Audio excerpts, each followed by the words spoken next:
أعوذ بالله من الشيطان الرجيم. بسم الله الرحمن الرحيم. الحمد لله رب العالمين، وأصلي وأسلم على من بعث رحمة للعالمين، وعلى آله وأصحابه ومن اهتدى بهديه واستنى بسنته إلى يوم الدين. اللهم آت أنفسنا تقواها وزكها أنت خير من زكاها أنت وليها ومولاها. رب يسر ولا تعسر، رب اشرح لي صدري ويسر لي أمري واحلل عقدة من لساني يفقه قولي. سبحانك لا علم لنا إلا ما علمتنا إنك أنت العليم الحكيم. اللهم آمين. السلام عليكم ورحمة الله وبركاته. Alhamdulillah, kita bersyukur kepada Allah Subhanahu wa taala kerana masih memberi kita kesempatan dan peluang untuk sama-sama kita menelusuri dan menghayati ayat-ayat daripada surah Al-Baqarah, yang mana Nabi sallallahu alaihi wasallam bersabda, "Iqra'u surat Al-Baqarah." Bacalah kamu surah Al-Baqarah. Fa inna akhzaha barakah. Kerana sesungguhnya mengambil surah Al-Baqarah ini sebagai amalan akan membawa banyak keberkatan. Wa tarkaha hasrah. Dan mengabaikan surah ini pula akan membawa penyesalan. Wa la tastati'uha al-batalah. Dan yang ketiga, surah Al-Baqarah ini juga merupakan surah pendinding yang tidak dapat ditembusi oleh mana-mana ahli sihir. Dan surah Al-Baqarah yang merupakan surah yang terpanjang di dalam Al-Quran, yang mengandungi sebanyak 286 ayat Al-Quran yang bersebelahan dengan surah Al-Fatihah, surah yang teragung, yang surah Al-Baqarah ini pula merupakan surah yang mengandungi ayat teragung di dalam keseluruhan 6236 ayat Al-Quran. Satu ayat yang teragung di dalam Al-Quran yang terkandung di dalam surah Al-Baqarah, iaitu yang disebut sebagai ayat Al-Kursi, yang dimulai dengan firman Allah, Allahu la ilaha illa huwal hayyul qayyum. Jadi bila mana surah Al-Baqarah ini surah yang terpanjang di dalam Al-Quran, maka kita telah bahagikan perbahasan-perbahasan ataupun topik-topik di dalam surah ini dari awal hingga akhirnya kepada sekitar 54 topik di dalam keseluruhan surah Al-Baqarah. Dan topik pertama daripada surah Al-Baqarah adalah yang terkandung di dalam ayat 1 sehingga ayat 20. Topik pertama Al-Baqarah yang menceritakan mengenai 3 golongan manusia dengan 3 nasib dan takdir yang berbeza, yang Allah telah rumuskan sebelum itu di dalam ayat terakhir surah Al-Fatihah pada firman-Nya, Siratal ladzina an'amta 'alaihim ghairil maghdubi 'alaihim waladdallin. 3 golongan ini, yang pertama adalah golongan yang mendapat nikmat syurga daripada Tuhan mereka, golongan yang sangat bertuah. Dan yang kedua adalah golongan yang dimurkai, yang dihumban ke dalam api neraka. Dan yang ketiga adalah golongan yang tersesat dan terjatuh ke dalam gaung api neraka, wal'iyadzubillah. 3 golongan yang Allah rumuskan di dalam Al-Fatihah ayat terakhir ini, Allah perincikan sejurus selepas itu bermula sahaja surah Al-Baqarah. Lalu kita akan lihat topik pertama Al-Baqarah juga terbahagi kepada 3 bahagian kerana menceritakan mengenai 3 golongan yang dirumuskan di dalam Al-Fatihah. Allah cerita golongan yang pertama, golongan allazina an'amta 'alaihim. Allah beritahu mereka adalah orang-orang yang bertakwa, al-muttaqin. Allah sebutkan di awal Al-Baqarah, Alif Lam Mim, Zalikal kitabu la raiba fih hudal lil muttaqin. Allah sebutkan golongan yang mendapat nikmat allazina an'amta 'alaihim, nikmat syurga itu adalah golongan al-muttaqin, orang-orang yang bertakwa.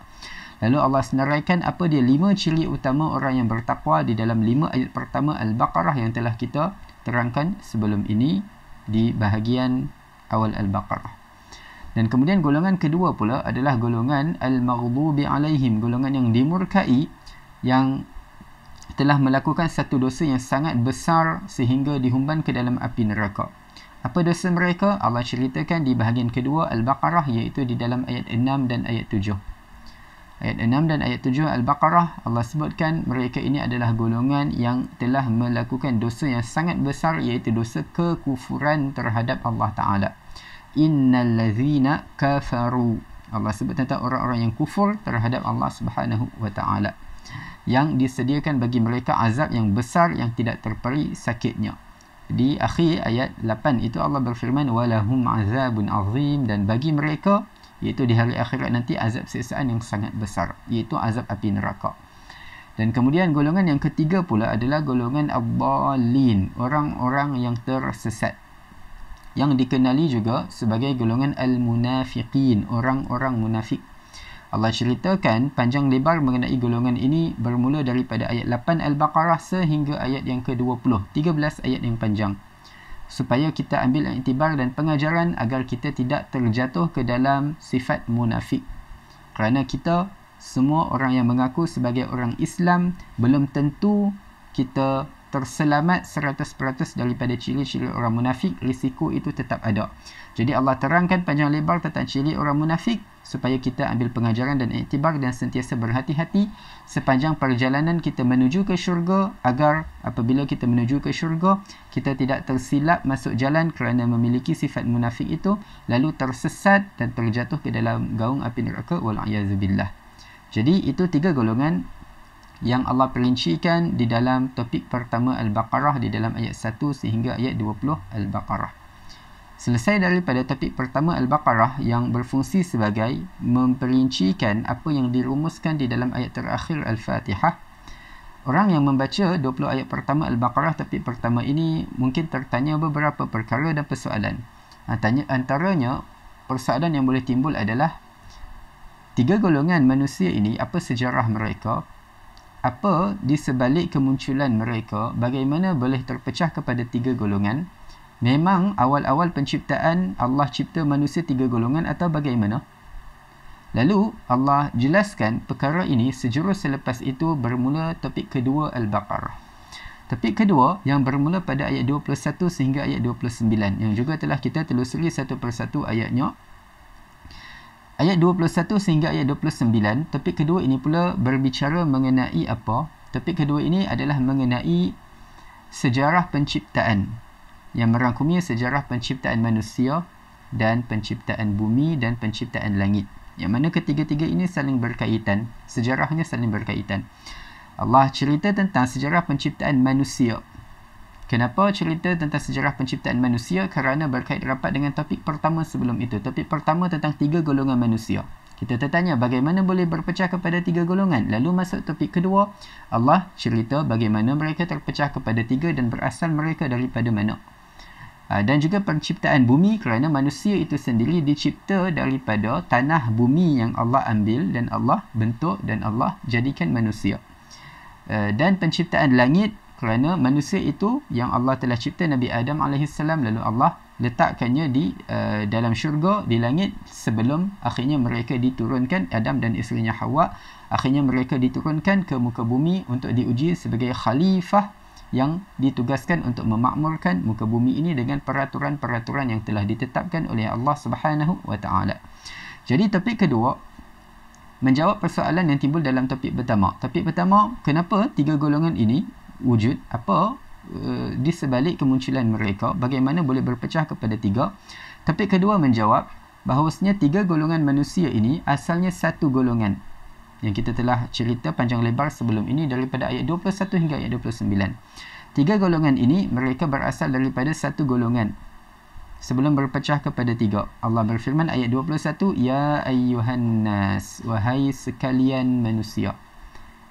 Sekalian manusia ni merujuk kepada golongan pertama orang yang bertakwa ke, atau merujuk kepada golongan kedua yang dimurkai ke, atau golongan ketiga yang tersesat.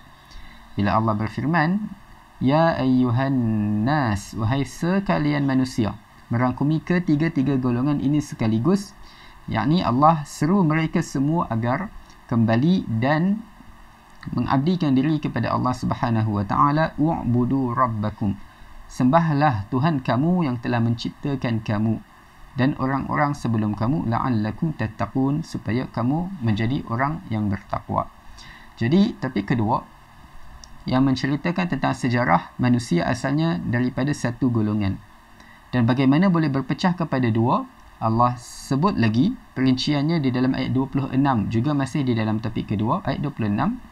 Pada firman Allah, Inna Allah la yastahi an yadriba mathalan ma ba'udatan fama fawqaha فأما الذين آمنوا فيعلمون أنه الحق من ربهم وأما الذين كفروا فيقولون ماذا أراد الله بهذا مثلا يضل به كثيرا ويهدي به كثيرا وما يضل به إلا الفاسقين. Ayat 26 Allah cerita bagaimana manusia terbahagi, terpecah kepada dua golongan bila mana Allah turunkan sesuatu ayat-ayat Al-Quran secara umum atau ayat yang berbentuk perumpamaan dan misal secara khusus, maka ada di antara manusia yang beriman dengan ayat Al-Quran tersebut dan mereka menerimanya dan tidak mempersoalkan apa-apa di dalam kandungannya, isi kandungannya. Mereka digelar sebagai allazina amanu, orang-orang yang beriman. Manakala sebahagian manusia pula yang bila mana turun ayat-ayat Al-Quran, mereka mempersoalkan dan berkata, maza aradallahu bihadza masala, apa benda yang Allah mahukan dengan penurunan ayat Al-Quran yang berbentuk perbandingan, misal dan sebagainya ini. Lalu golongan yang mempersoalkan ayat-ayat Al-Quran tersebut, Allah gelarkan mereka sebagai allazina kafaru, sebagai orang-orang yang kufur. Dan itu bukan sahaja sejarah perpecahan manusia ketika turun ayat Al-Quran, bahkan sejarah perpecahan manusia sejak dahulu kala lagi, sejak zaman Nabi Adam, yang mana bila manusia asalnya satu umat, lalu bila mana Nabi Adam telah meninggal dan kemudian sebahagian anak cucu cicit Nabi Adam yang terpesong daripada jalan kebenaran, lalu Allah turunkan rasul lain untuk membawa mereka kembali ke jalan hidayah Allah Subhanahu wa taala. Lalu Allah berfirman, kana an-nasu ummatan wahidah, dahulunya manusia itu satu umat sahaja. Faba'athallahu an-nabiyyin, lalu bila manusia mula hilang arah petunjuk, tak tahu, hidup di atas jalan landasan yang membawa ke syurga kerana tiada petunjuk dan hidayah, lalu Allah utus Nabi dan Rasul untuk membawa mereka. Lalu manusia ada sebahagiannya menyahut seruan Rasul dan beriman, manakala sebahagiannya pula menentang para Rasul itu dan kufur terhadapnya. Lalu berpecahlah manusia kepada dua, orang yang beriman dan orang yang kufur. Lalu orang yang kufur pula berpecah lagi kepada dua, iaitu orang yang beriman, orang yang kufur luaran serta dalaman. Luaran dia tunjuk dia bukan orang beriman lah, dia hidup secara cara orang kafir, dan dalam hati dia pun dia tidak beriman. Dengan satu lagi golongan orang yang kufur juga, tetapi kufur dalaman dalam keadaan menzahirkan keimanan. Dalam hati dia tidak beriman, tetapi dia mendakwa dia orang beriman, dia berpura-pura sahaja mendakwa sebagai orang Islam. Jadi itu bagaimana perpecahan manusia daripada satu golongan kepada dua dan kemudian kepada tiga. Dan bagaimana Allah tegur dan tempelak manusia agar kenang jasa dan kurniaan Allah Subhanahu wa taala dan nikmat-nikmatnya. Di akhir ayat topik kedua sehingga ayat 28 dan ayat 29, Allah suruh kita perhatikan nikmat-nikmat yang Allah tanamkan pada diri kita, anggota badan kita, wa fi anfusikum afala tubsirun, dan juga nikmat-nikmat yang Allah letak di sekeliling kita di muka bumi ini, dan nikmat-nikmat yang Allah turunkan dari langit untuk kita manusia yang hidup di bumi ini. Habis daripada topik kedua, kita dah telusuri satu persatu ayatnya. Ni kita cuma imbau secara ringkas apa yang telah kita bahaskan sebelum kita masuk pada topik ketiga, topik yang baru pada hari ini. Topik ketiga juga berkait rapat dengan topik kedua sebelumnya. Topik ketiga bermula daripada ayat 30 Al-Baqarah sehinggalah ayat 39. Topik ketiga ayat 30 Al-Baqarah sehingga ayat 39. Topik ketiga akan membawa cerita tentang apa? Topik ketiga ini akan membawa kita mendalami sejarah penciptaan manusia dengan lebih jauh dan lebih terperinci dan lebih mendalam lagi. Kalau kita lihat perbandingan, dalam topik kedua Allah cerita tentang sejarah penciptaan, tetapi secara umum sahaja. Maksudnya, bila Allah cerita dalam topik kedua tentang sejarah penciptaan manusia dan langit dan bumi, Allah cerita tentang penciptaan manusia, Allah tidak sebut nama siapa-siapa. Allah tak bagi tahu manusia pertama yang dicipta siapa. Dan bila Allah cipta dia, Allah letak dia di mana? Di langit dulu ke, di bumi ke, di syurga ke, di mana? Allah tak ada cerita lagi dalam topik kedua sebelum ni. Dan Allah tak ada sebut makhluk-makhluk lain ketika mana Allah cerita tentang penciptaan manusia, langit dan bumi itu. Allah tak sebut pasal malaikat, pasal jin, pasal iblis dan sebagainya. Dalam topik kedua, Allah cuma cerita tentang penciptaan manusia secara umum. Kita pun tak tahu dalam topik kedua, manusia masa Allah cipta, malaikat dah wujud ke belum? Iblis dah wujud ke belum? Macam mana? Tapi bermula topik ketiga, Allah akan perincikan lebih mendalam lagi, yang mana Allah akan bawa lebih ramai contoh-contoh ataupun watak-watak. Allah akan sebut manusia yang pertama yang Allah cipta, Nabi Adam, yang merupakan asal kepada membiaknya manusia menjadi satu golongan dan kemudian menjadi dua golongan dan kemudian berpecah kepada tiga golongan. Dan Allah akan sebut lagi para malaikat, yang mana kita dapat tahu daripada topik ketiga bahawasanya malaikat adalah makhluk yang telah Allah cipta sebelum lagi daripada manusia. Kerana bila Allah nak cipta Nabi Adam, malaikat sudah ada dan Allah memberitahu kepada malaikat tentang penciptaan Nabi Adam dan perlantikan pemilihannya sebagai khalifah di muka bumi. Dan di dalam topik ketiga juga Allah akan ceritakan tentang satu lagi watak yang mewakili bangsa jin, iaitu Iblis alaihi la'natullah. Iblis yang juga kita tahu daripada topik ketiga bahawasanya Iblis juga telah wujud, telah dicipta sebelum daripada penciptaan manusia pertama Nabi Adam alaihi salam. Jadi topik kedua, sejarah penciptaan secara umum. Allah ciptakan manusia dan manusia kemudian terpecah kepada dua, lalu kepada tiga golongan. Dan satu golongan manusia yang Allah cipta ini pun dalam topik kedua kita tak tahu permulaannya. Allah ciptakan manusia kun fayakun, satu kelompok manusia terus wujud ke atau bagaimana? Lalu terjawab di dalam topik ketiga bahawasanya satu golongan manusia di dalam topik kedua ini pun yang berpecah kemudian. Satu golongan manusia ini pun asalnya berasal daripada satu jiwa, satu diri, satu manusia, iaitu Nabi Adam yang Allah cipta, dan kemudian pasangannya iaitu isterinya Hawa alaihi wassalam. Jadi itu semua adalah perincian-perincian yang akan disentuh lebih mendalam di dalam topik ketiga dengan watak-watak yang disebut nama-nama mereka lebih terperinci berbanding yang di dalam topik sebelumnya, topik kedua. Jadi kita lihat dalam topik ketiga ini Allah akan cerita tentang apa? Kita boleh bagi nama topik dia. Kalau topik pertama kita kata topiknya tentang tiga golongan manusia dengan tiga takdir dan nasib yang berbeza. Topik kedua kita kata tentang sejarah penciptaan manusia dan bumi dan langit. Topik ketiga pula adalah kita boleh sebutkan ataupun bagi nama topik dia. Topik ketiga adalah tentang sejarah permusuhan antara manusia dan syaitan. Bagaimana bermulanya sejarah permusuhan antara manusia dan syaitan. Sebelumnya manusia tak kenal syaitan dan syaitan tak kenal manusia. Bila Allah cipta manusia, barulah syaitan berkenalan dengan manusia, iblis kenal dengan manusia, iblis kenal dengan Nabi Adam. Lalu kenal, kenapa bergaduh, kenapa bermusuhan, apa sejarah di sebaliknya. Jadi topik ketiga akan perincikan lebih detail dan lebih mendalam. Kita lihat, kita boleh masuk pada permulaan topik ketiga pada ayat 30 Al-Baqarah. Ayat 30 ini mungkin kita akan terangkan dengan sedikit panjang lebar untuk permulaan, kerana ayat 30 ini satunya ia panjang dan juga merupakan muqaddimah, introduction, untuk kita lebih memahami apa yang bakal dibahaskan di sepanjang topik ketiga. Jadi topik ketiga ni ada sekitar 10 ayat, 30 hingga 39. Ada 10 ayat dalam topik ketiga yang mungkin kita boleh sekali lalu dalam 2 atau 3 slot.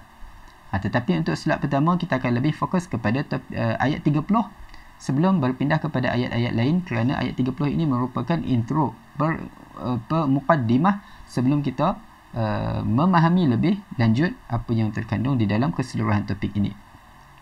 Jadi kita lihat Allah berfirman pada ayat 30 Al-Baqarah pada permulaan topik ketiga, firman-Nya, wa idh qala rabbuka lil malaikati inni ja'ilun fil ardi khalifah qalu ataj'alu fiha man yufsidu fiha wa yasfiku ad-dima'a wa nahnu nusabbihu bihamdik wa nahnu nusabbihu bihamdika wa nuqaddisu lak qala inni a'lamu ma la ta'lamun.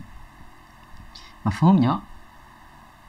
Dan ingatlah ketika Tuhanmu berkata kepada malaikat, sesungguhnya aku akan menjadikan di bumi itu khalifah. Qalu, mereka malaikat berkata, ataj'alu fiha, apakah engkau akan jadikan di muka bumi itu orang yang akan lakukan kerosakan padanya dan akan menumpahkan darah, padahal kami, yakni malaikat, kami malaikat bertasbih dengan memujimu dan kami menyucikanmu. Allah berfirman, Allah jawab pada malaikat, inni a'lamu ma la ta'lamun. Sesungguhnya aku tahu apa yang tidak kamu ketahui. Ayat 30 Al-Baqarah ini yang mula menceritakan tentang sejarah penciptaan manusia pertama. Yang Allah akan sebut nama dia pada ayat berikut nanti, ayat 31 pada firman-Nya wa'allama Adamal asma'a kullaha, iaitu Nabi Adam alaihissalam, manusia pertama. Dan bila mana Allah nak cipta manusia pertama ini, Nabi Adam alaihissalam, yang mana dalam hadis beritahu Allah ambil tanah dari setiap bahagian di muka bumi ini. Maknanya Allah ambil tanah di Malaysia sikit, contoh di Amerika sikit, di tanah Arab sikit, di sinilah banyak bahagian-bahagian tanah Allah ambil, lalu Allah campurkan dan dari situ Allah ciptakan tubuh Nabi Adam alaihissalam. Lalu bila mana telah tercipta Nabi Adam daripada tanah yang pelbagai dari bumi ini, dan kita tahu bumi ini ada pelbagai tanah dan dengan warna yang berbeza, ada tanah yang warna gelap, ada tanah yang warna cerah dan sebagainya. Lalu datanglah Nabi bagi tahu dalam hadis itu, datanglah keturunan Nabi Adam daripada tanah-tanah itu. Datang daripada keturunan Nabi Adam, ada yang warna cerah, ada yang warna gelap dan sebagainya, mengikut jenis-jenis tanah yang Allah cipta, Allah campurkan dan menciptakan tubuh Nabi Adam alaihissalam. Jadi Allah ceritakan di dalam ayat 30 Al-Baqarah ini bagaimana Allah beritahu kepada malaikat bahawasanya Allah akan menciptakan satu makhluk baru yang belum dicipta spesies ini sebelumnya, iaitu manusia. Yang pertama Nabi Adam alaihissalam. Lalu malaikat bertanya kepada Allah, apakah hikmah penciptaan manusia yang akan dipilih sebagai khalifah ini? Kalau nak pilih khalifah, malaikat tertanyalah kenapa tak pilih malaikat yang sentiasa beribadah dan taat kepada Allah Subhanahu Wa Taala, kenapa pilih manusia yang mungkin akan lakukan kerosakan dan menumpahkan darah di muka bumi? Dan apa hikmahnya dan apa jawapan Allah beritahu kepada malaikat? Allah cuma kata, inni a'lamu ma la ta'lamun, aku tahu apa yang kamu tidak tahu. Pertama sekali, satu perkataan yang sangat penting dalam ayat 30 Al-Baqarah ini adalah perkataan yang berbunyi khalifah. Ini perkataan pertama yang perlu kita fahami maksud sebenarnya dalam bahasa Arab Al-Quran. Sebelum kita pergi lebih lanjut tentang ciri-ciri khalifah dan sebagainya, kita kena tahu asal makna khalifah itu apa. Kita tengok bila Allah bagi tahu kepada malaikat, aku nak jadikan di bumi itu satu khalifah. Apa makna khalifah? Kita hari ini, kita mungkin faham khalifah itu maksudnya pemimpin. Kita kata khalifah umat Islam, kita faham macam makna pemimpin umat Islam lah. Khalifah Abu Bakar, Khalifah Umar, Khalifah Uthman, Khalifah Ali dan sebagainya. Khalifah kita faham pemimpin. Itu sebenarnya khalifah dengan maksud pemimpin itu sebenarnya makna yang baru yang terkemudian. Kalau dalam ayat Al-Quran, asal-asal khalifah ini, asal dia bukan makna pemimpin. Tetapi kemudian macam mana khalifah tu boleh jadi makna pemimpin, kita cuba faham nanti. Perkataan khalifah, dia asal dia bermaksud, kalau nak terjemah Melayu ya, Melayu perkataan yang paling dekat boleh kita ambil, khalifah boleh kita terjemah dengan maksud pengganti. Khalifah asal makna dia, terjemahan yang paling dekat dengan maksud dia adalah pengganti. Bukan pemimpin. Asal khalifah itu asal makna dia pengganti. Dia daripada perkataan khalafa. Khalafa maksudnya melantik seseorang sebagai pengganti. Antaranya kalau kita biasa baca buku-buku sirah yang dalam bahasa Arab dan juga hadis-hadis yang menceritakan tentang sirah, iaitu Nabi SAW selalu kalau Nabi keluar dari Madinah untuk memimpin satu peperangan. Nabi, kita tahu Nabi pemimpin di Madinah lah, Nabi ketua negara di Madinah. Jadi bila Nabi nak keluar memimpin satu peperangan, Nabi akan tinggalkan Madinah. Siapa nak jadi orang kata apa, pengganti Nabi? Mesti ada orang yang kalau rakyat ada masalah apa-apa ke nak mengadu ke, mesti ada wakil Nabi yang orang rakyat pergi rujuk, sementara Nabi tak ada pergi perang Badar ke perang Uhud.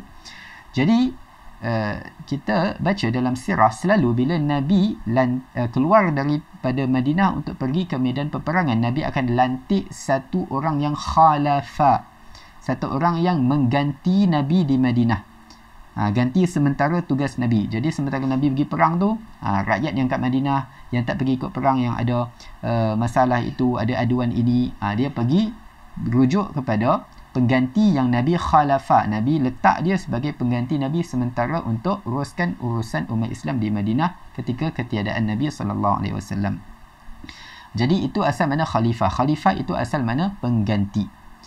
Sebelum kita tengok maksud khalifah yang kita terjemah pengganti dalam ayat Al-Quran ini, kita tengok macam mana perkataan khalifah ini sepanjang sejarah akhirnya perlahan-lahan digunakan dengan maksud pemimpin. Khalifah umat Islam bukan jadi makna pengganti umat Islam, tapi kita faham khalifah itu mana pemimpin umat Islam. Jadi macam mana perkataan khalifah daripada asal makna pengganti difahami hari ini dengan maksud pemimpin. Dan disebabkan kadang-kadang boleh berlaku silap faham, kerana itu kebanyakan terjemahan Al-Quran, terjemahan bahasa Melayu, tidak terjemah langsung perkataan khalifah. Memadai dengan dikekalkan perkataan bahasa Arab, aku akan jadikan di bumi itu satu khalifah. Tak diterjemah khalifah pengganti ke pemimpin, sebab masyarakat kita mungkin tak berapa nampak maksud sebenar dia. Jadi kita lihat sejarah dia begini. Kita tahu dah khalifah asal makna dia pengganti. Permulaan daripada bagaimana makna khalifah ini daripada pengganti jadi perlahan-lahan difahami dengan makna pemimpin. Sejarahnya bermula apabila wafatnya Nabi SAW. Bila Nabi SAW wafat, dan umat Islam memilih dan membai'ah dan melantik Abu Bakar radhiyallahu anhu sebagai khalifah. Umat Islam lantik dan pilih Abu Bakar sebagai khalifah. Pada permulaannya, mereka panggil Abu Bakar ini dengan gelaran apa? Abu Bakar, dia sekarang ni pemimpin negara. Takkan kita nak panggil Abu Bakar macam tu aja. Dia ni ada jawatan, dia ni ada kedudukan, dia orang yang paling tinggi di negeri Madinah.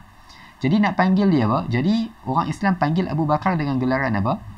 Khalifatu Rasulillah. Dia orang panggil Abu Bakar ini merupakan siapa? Khalifatu Rasulillah. Khalifah kita kata makna asal dia apa? Pengganti. Jadi mereka kata Abu Bakar adalah pengganti Rasulullah. Bukan makna Abu Bakar ganti Nabi jadi Nabi baru. Bukan. Ganti di sini maksudnya dia ganti tugas Nabi untuk memimpin umat Islam. Itu makna khalifatu Rasulillah. Jadi bila mereka kata Abu Bakar khalifatu Rasulillah, maknanya Abu Bakar adalah pengganti Rasulullah SAW. Menggantikan apa? Menggantikan tugas memimpin umat Islam. Sebab umat Islam tidak boleh dibiarkan tanpa pemimpin begitu sahaja, hidup ikut haluan masing-masing. Tidak, mesti ada pengganti, mesti ada pemimpinnya. Jadi Abu Bakar itu khalifah, maksudnya Abu Bakar itu pengganti Nabi, memimpin umat Islam. Okey. Dia orang belum kata al-khalifah lagi, al belum ada. Kita bahasa Melayu tak ada al pun, tapi nanti kita tengok bagaimana khalifatul Rasulillah dipendekkan jadi al-khalifah. Asal mana dia pengganti Rasulullah. Bila Abu Bakar pula wafat, kita perlukan, umat Islam perlukan pengganti baru untuk memimpin umat Islam lagi. Sebab dengan wafatnya satu orang khalifah, bukan bererti habis dah umat Islam, tak ada. Umat Islam tetap lahir dan berterusan dan membiak. Jadi Abu Bakar pengganti khalifah Rasulullah. Bila Abu Bakar pula wafat, siapa dilantik sebagai pemimpin? Dilantik Umar ibn al-Khattab radhiyallahu anhu. Bila Umar dilantik jadi pemimpin, Umar ni dia ganti Nabi ke atau dia ganti Abu Bakar? Tadi yang ganti Nabi siapa? Nabi dah wafat. Nabi mula memimpin umat Islam. Bila Nabi wafat, Abu Bakar pun ganti Nabi. Jadi khalifah mana? Pengganti Nabi. Bila Abu Bakar pula wafat, Umar ni sekarang nak gantikan Nabi ke gantikan Abu Bakar? Umar akan gantikan Abu Bakar sebab Abu Bakar sebelum Umar. Jadi Umar pula ketika itu dipanggil sebagai apa? Umar tak dipanggil Khalifatu Rasulillah sebab dia ganti Abu Bakar, bukan ganti Nabi. Jadi Umar dipanggil apa? Umar Ibn Al-Khattab Khalifati Rasulillah. Ada dua perkataan khalifatu. Umar itu Khalifati Rasulillah. Umar menjadi pengganti kepada pengganti Nabi. Sebab Umar bukan ganti Nabi direct. Umar menjadi pengganti kepada Abu Bakar yang menjadi pengganti kepada Nabi SAW. Nampak tak? Jadi Umar punya gelaran panjang sikit. Kalau Abu Bakar Khalifatu Rasulillah, pengganti Rasulullah. Umar pula panjang sikit. Khalifati Rasulillah. Umar adalah pengganti kepada pengganti Nabi. Maknanya Umar ganti Abu Bakar yang telah menggantikan Nabi. Bila Umar wafat, siapa pula jadi pemimpin umat Islam? Uthman. Bila Uthman jadi pemimpin, Uthman pula dipanggil apa? Khalifati Rasulillah. Jadi lagi panjang. Sebab Uthman bukan ganti Nabi direct. Terus Uthman dia akan menjadi pengganti kepada Umar yang menjadi pengganti kepada Abu Bakar yang menjadi pengganti kepada Rasulullah. Jadi Uthman dipanggil Khalifati Rasulillah, pengganti kepada pengganti Nabi SAW. Jadi bila orang Islam tengok ni panjang sangat ni, nanti kalau sampai ke khalifah yang ke-100, takkan nak panggil dia okey,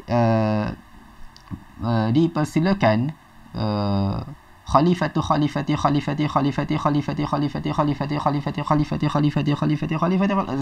dah sejam Khalifati Rasulullah sallallahu alaihi wasallam. Tak jenuh nak sebut nama dia je. Khalifatu, pengganti kepada pengganti sampai 100 kali pengganti baru sampai kepada Nabi sallallahu alaihi wasallam. Jadi dia orang ringkaskan dalam bahasa Arab, dia ada solusi dia dengan cara apa? Semua mudhaf ilaih semua tu, khalifat pengganti tu semua diringkaskan dengan ditambah al di depan dia.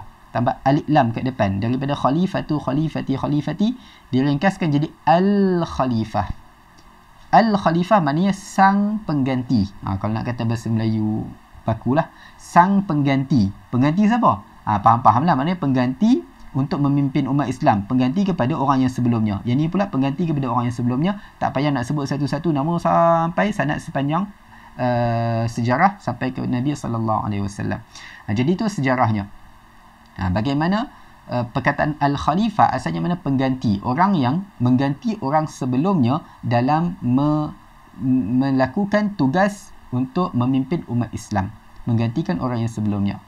Jadi bila mana perkataan khalifah ini asalnya makna pengganti dalam apa bab pun, tengok konteks ayat, kemudian jadi famous di kalangan umat Islam bila mana digunakan perkataan ini kepada Abu Bakar yang menggantikan Nabi, khalifah Nabi, Umar yang menjadi khalifah Abu Bakar yang menggantikan Abu Bakar, Uthman yang menjadi khalifah kepada Umar yang menggantikan Umar. Akhirnya perkataan khalifah ini bila orang sebut aja al-khalifah, kita tahu asal mana al-khalifah, pengganti yang memimpin umat Islam. Jadi diringkaskan jadi al-khalifah itu adalah pemimpin umat Islam, walaupun asal makna khalifah ini adalah lebih umum pengganti.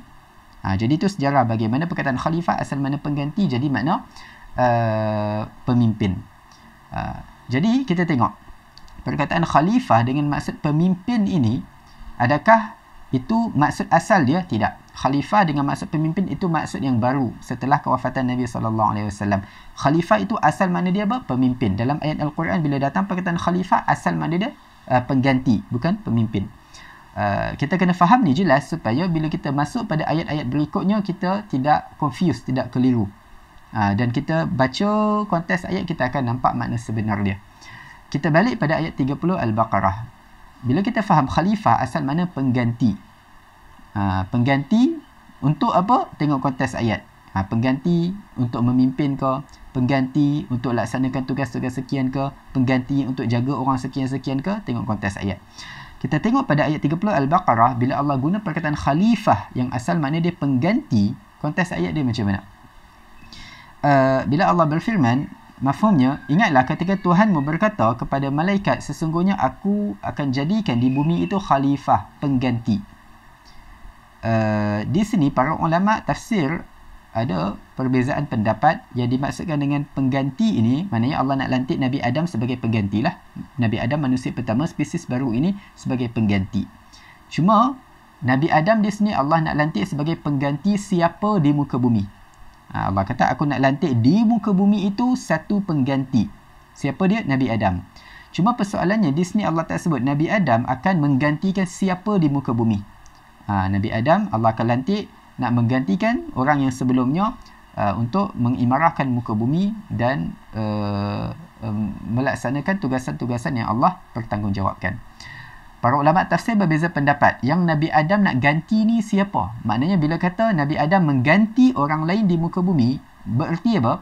Bererti sebelum Nabi Adam ada makhluk lain, ada spesies lain yang pernah hidup dan pernah diberi tugas dan tanggungjawab oleh Allah untuk mengimarahkan muka bumi. Lalu mereka tidak laksanakan, tidak patuh kepada Allah dan mereka tidak lakukan tugas dengan sebaiknya. Lalu Allah buang mereka, maknanya Allah cabut tugasan tersebut dari mereka dan Allah beri kepada Nabi Adam untuk mengganti dan meneruskan tugasan-tugasan tersebut, menggantikan makhluk yang sebelumnya.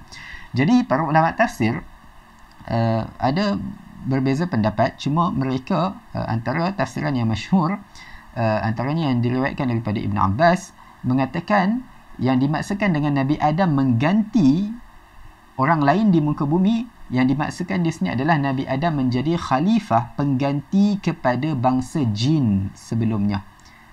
Sebab perkataan khalifah itu sendiri makna pengganti. Bila kata Nabi Adam mengganti seseorang di muka bumi, mesti ada orang lain sebelum Nabi Adam. Bukan kata Nabi Adam dia jadi khalifah, pengganti di muka bumi. Ganti siapa? Tak ada siapa. Cuma ganti-ganti aja. Tak, mana ada macam tu. Bila kata ganti, mesti ada seseorang sebelumnya yang diganti. Jadi para ulama tafsir mengatakan sebelum Nabi Adam diberi tugasan untuk mengimarahkan muka bumi, sebelumnya tugasan ini diberikan kepada bangsa jin. Tetapi bangsa jin mereka tidak lakukan tugasan dengan sebaiknya. Mereka berbunuhan sesama mereka dan berperang dan menumpahkan darah. Dan bila kita baca ayat 30 Al-Baqarah ini, konteks ayat sangat kena dengan tafsiran yang disebut oleh ulama tafsir ini. Bila mana malaikat diberitahu oleh Allah yang Allah akan melantik khalifah di muka bumi. Allah lantik khalifah di muka bumi, lalu Allah lantik pemimpin di muka bumi, pengganti di muka bumi, iaitu Nabi Adam. Lalu malaikat bertanya kepada Allah apa? Ataj'alu fiha man yufsidu fiha wa yasfiku dima. Apakah engkau hendak jadikan di muka bumi itu orang yang menumpahkan darah dan lakukan kerosakan? Nabi Adam belum bangun lagi ni, belum hidup lagi, belum ditiupkan roh. Allah kata aku hendak jadikan, aku akan jadikan. Dan Nabi Adam belum hidup lagi, belum turun ke bumi lagi, belum buat apa-apa lagi. Mana malaikat tahu manusia ni nanti bila turun ke bumi akan lakukan kerosakan dan menumpahkan darah? Mana malaikat tahu? Padahal Nabi Adam manusia pertama, belum ada manusia lagi. Malaikat lihat kepada bangsa yang sebelumnya, spesies yang sebelumnya itu jin. Jadi malaikat tengok Allah nak jadikan manusia yang spesies baru ni menggantikan spesies yang sebelum ni iaitu jin. Jadi malaikat tengok kalau spesies yang sebelum ni jin, dia duduk kat muka bumi, berperang, bergaduh, menumpahkan darah, lakukan kerosakan. Ni lepas ni lantik manusia pula, pun 2 kali 5 kot ni perangai nanti. Sebab manusia pun ada hawa nafsu, ada kehendak dan sebagainya. Ni pun nanti jangan-jangan manusia turun ke muka bumi perangai 2 kali 5 pada jin, kalau tak 5 kali 5, dan akan lakukan kerosakan dan akan menumpahkan darah juga. Jadi malaikat tanya kepada Allah, apa hikmahnya dipilih manusia yang mungkin perangai sama macam jin nanti di muka bumi? Kenapa tak dipilih kami malaikat yang takkan lakukan kerosakan, yang sentiasa lakukan ibadah dan bertasbih memuji Allah Subhanahu wa taala dan sentiasa taat, tidak lakukan kemungkaran.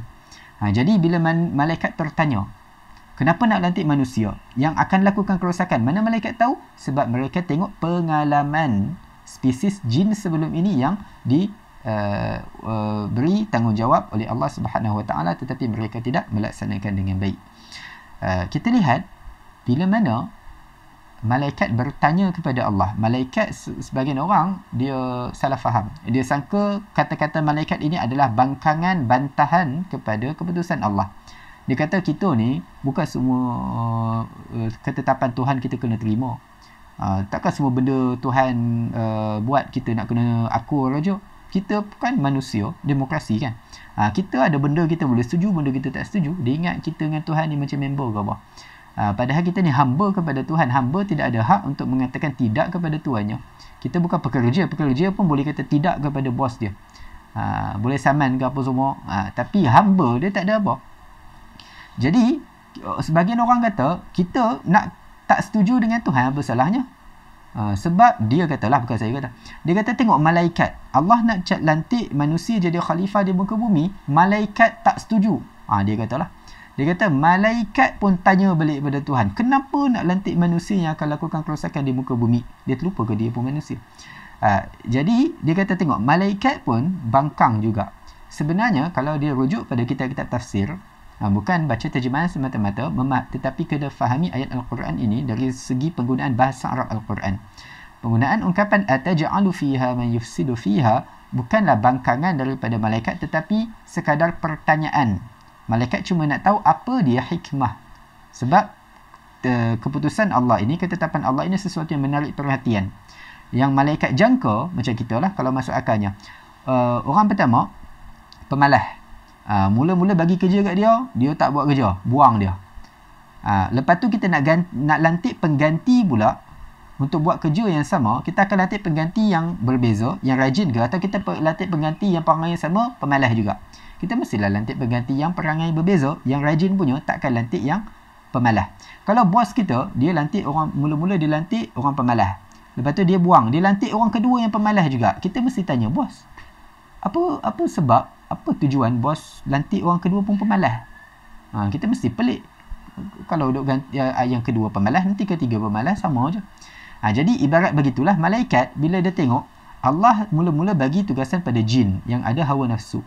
Dia orang lakukan kerosakan dan menumpahkan darah. Lalu kedua, Allah nak lantik pengganti pula selepas itu. Malaikat sangka mungkin Allah akan lantik malaikat lah yang lebih baik daripada jin. Tiba-tiba Allah tidak lantik malaikat, tetapi Allah lantik manusia, yang malaikat tengok manusia ni pun dia spesies yang ada hawa nafsu juga. Kalau ada hawa nafsu, mesti boleh bergaduh, boleh berselisih, berperang, menumpahkan darah, berebut dan macam-macam. Jadi malaikat tanya, apa hikmah? Mesti ada sebab. Sebab Tuhan tak buat satu benda saja-saja buang masuk. Tuhan buat mesti ada sebab dan tujuan dan hikmah. Lalu malaikat punya persoalan ni sekadar pertanyaan, apa hikmah? Bukti dia apa? Bukti yang mengatakan kata-kata malaikat ini sekadar tanya hikmah, bukan bangkangan, bila mana Allah Subhanahu Wa Taala jawab pertanyaan malaikat dengan cara bagaimana? Bila malaikat dah tanya-tanya panjang-panjang tu, Allah jawab apa akhir ayat ni? Allah jawab, qala inni a'lamu ma la ta'lamun. Allah kata, sesungguhnya aku tahu apa yang kamu tak tahu.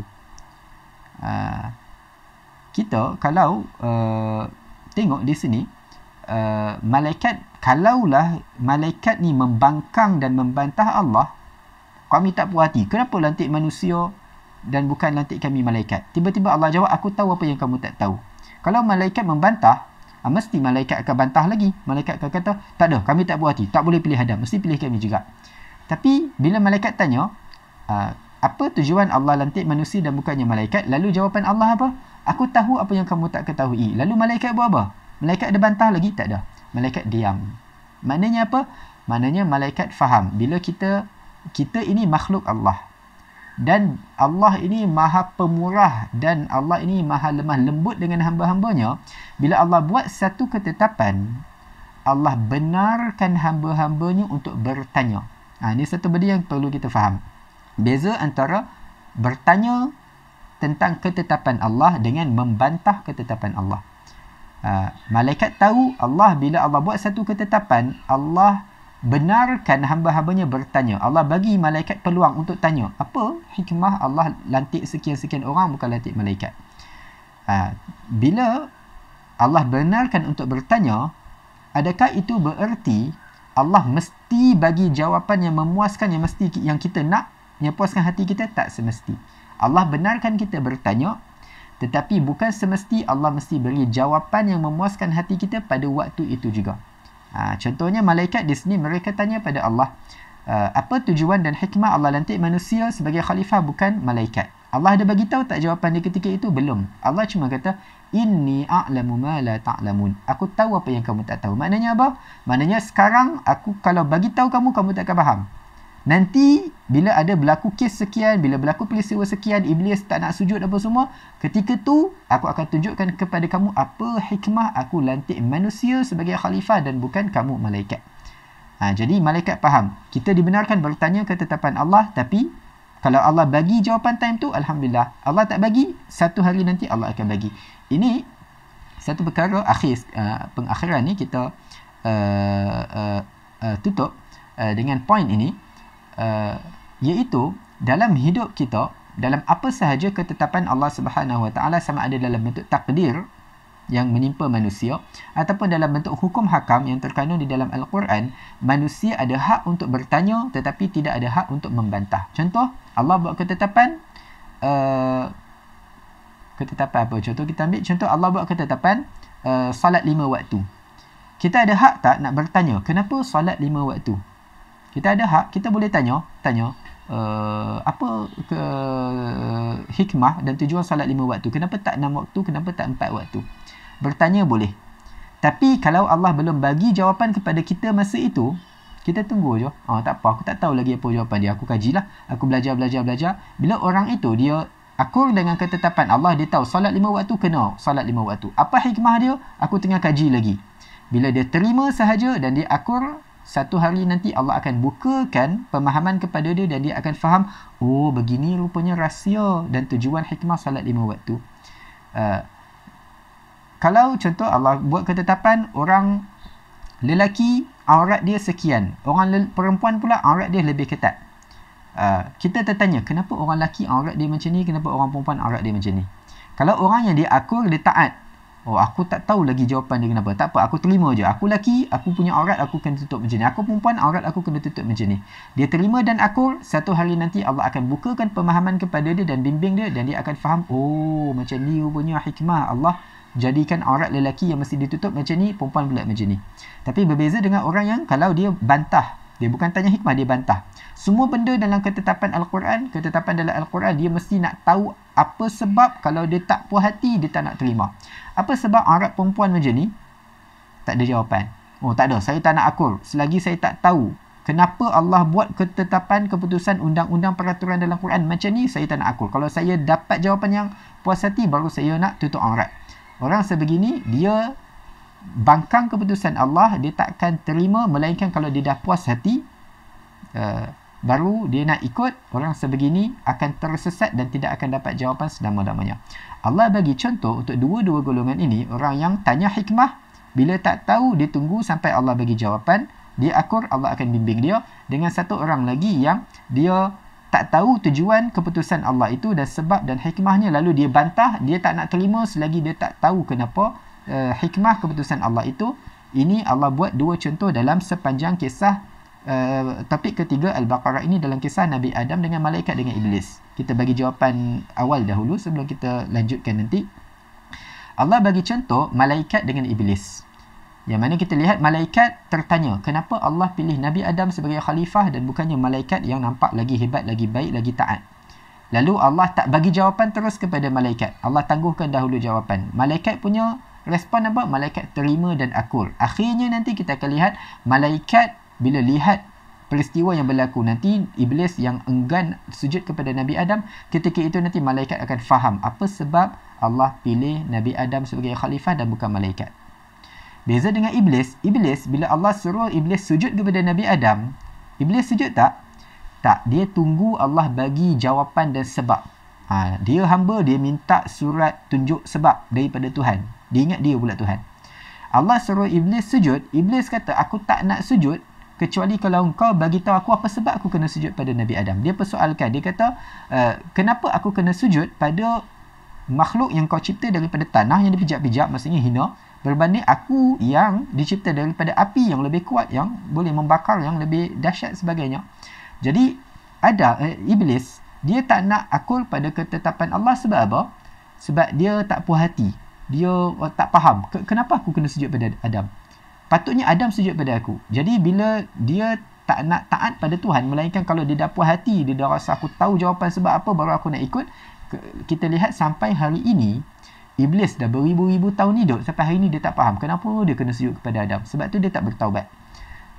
Beza dengan malaikat. Malaikat bila Allah kata aku pilih manusia khalifah, bukan kamu malaikat, malaikat aku raja. Tak lama lepas tu malaikat faham, oh sebab tu Allah suruh kita sujud pada Adam, bukan Adam sujud pada kita. Sebab tu Allah pilih khalifah daripada kalangan manusia, bukan kita. Malaikat faham dah. Dulu lagi malaikat faham dah. Beza dengan Iblis, berapa ribu tahun dia hidup sampai sekarang dia tak faham-faham kenapa Allah pilih khalifah tu Adam, bukan dia. Dan kenapa Allah suruh dia sujud pada Adam, bukan Adam sujud pada dia. Dia tak faham sampai hari ni kenapa? Sebab silap dia, bila Allah suruh taat, dia tak nak taat kecuali kalau Allah bagi sebab yang memuaskan hati dia. Jadi itu satu perkara yang kita ambil pengajaran di sini. Apa sahaja ketetapan Allah pada kita di dalam Al-Quran ataupun di dalam hidup kita, kita akal dan kita terima dan redha, dan kita yakin ada hikmahnya. Sampai satu hari nanti Allah akan tunjukkan kepada kita hikmahnya dan kita akan bersyukur kepada Allah. Bahaya kalau kita lihat satu ketetapan Allah lalu kita bangkang dan kita melenting dan kita tak nak terima, melainkan kalau kita tahu jawapan yang memuaskan hati, ditakuti kita akan hidup dalam kesesatan selama-lamanya, sebagaimana keadaan Iblis yang dilaknat oleh Allah sehingga hari kiamat. Jadi itu gambaran umum terlebih dahulu. Untuk kita lihat daripada topik ketiga, muqaddimah, introduction bagi topik ketiga Al-Baqarah ini, kita fokus pada ayat 30, yang mana sebenarnya kalau dari segi maksudnya kita dah sampai ayat 31-32, tapi dari segi ayatnya kita masih di ayat 30, dan di bahagian slot yang akan datang nanti kita akan lihat apa yang kita telah ceritakan nanti terkandung di dalam ayat 31, 32 dan ayat-ayat berikutnya sehingga akhir topik ketiga Al-Baqarah nanti. Dan apa yang baik daripada kurniaan Allah Subhanahu wa taala, saya memohon maaf atas segala kekurangan dan kesilapan dan kalau terkasar bahasa, dan kita tangguhkan majlis kita ini dengan tasbih kafarah. Subhanakallahumma wa bihamdik, asyhadu an la ilaha illa ant, astaghfiruka wa atubu ilaik. Wa sallallahu ala nabiyyina Muhammad wa ala alihi wa sahbihi wa sallam. Alhamdulillahi rabbil alamin. Wassalamualaikum warahmatullahi wabarakatuh.